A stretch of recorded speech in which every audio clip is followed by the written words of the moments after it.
Have you ever felt confused by technical terms while coding? You're not alone.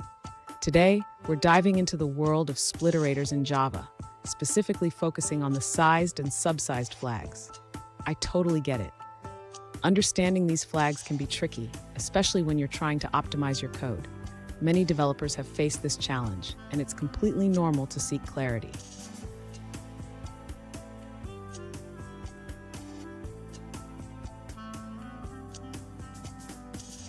Here's the specific question we're addressing today. One user asked, is there a situation when the sized flag is on, but the subsized flag is off? This is a great question that many might wonder about. To understand this, let's break down what these flags mean. The sized flag indicates that the estimate size method returns a finite size, while the subsized flag ensures that all splitterators from try-split will also be both sized and subsized. Stay with me. At the end of this video, I'll share a practical example that will help solidify your understanding of these flags. To address the user's question about the size and subsized flags in splitterators, let's first clarify the sized flag. The sized flag indicates that the estimate size method returns an exact count of elements, provided there are no structural modifications. Now, let's consider a scenario where the sized flag is on, but the subsized flag is off. This situation can occur when the splitterator is backed by a data structure that allows for size estimation but does not guarantee that all resulting splitterators will also be sized.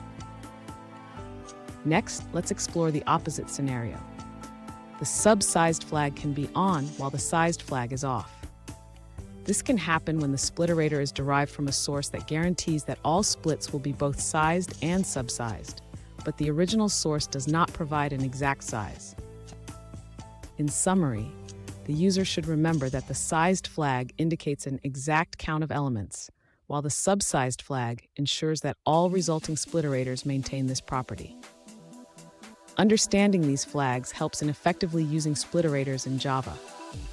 Fun fact, did you know that the concept of splitting data structures dates back to the early days of computer science?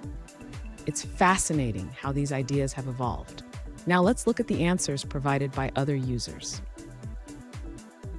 This user provides insights into when the sized and subsized flags apply.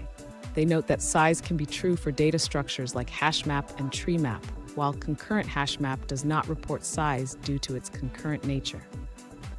They also mention that hashset and treeset, being based on maps, share similar characteristics. Interestingly, the user points out that bitset behaves differently.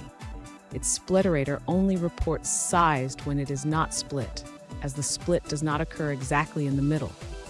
They conclude that it's not logical to have subsized without sized, which is not found in the code. Here's a pro tip.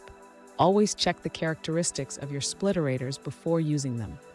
This can save you from unexpected behavior in your code. And there you have it. Understanding the sized and subsized flags can greatly enhance your coding skills. If you found this video helpful, please subscribe for more insights and tips.